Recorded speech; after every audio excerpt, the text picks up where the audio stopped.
This is my Chusquea gigantea. It's flowering. This is one of 6 clumps I had. It's really trimmed back to keep it erect while it flowers because it was just drooping all the way down, but a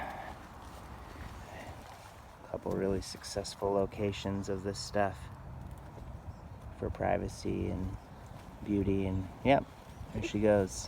I'm gonna miss her. Seattle East Side. Be well.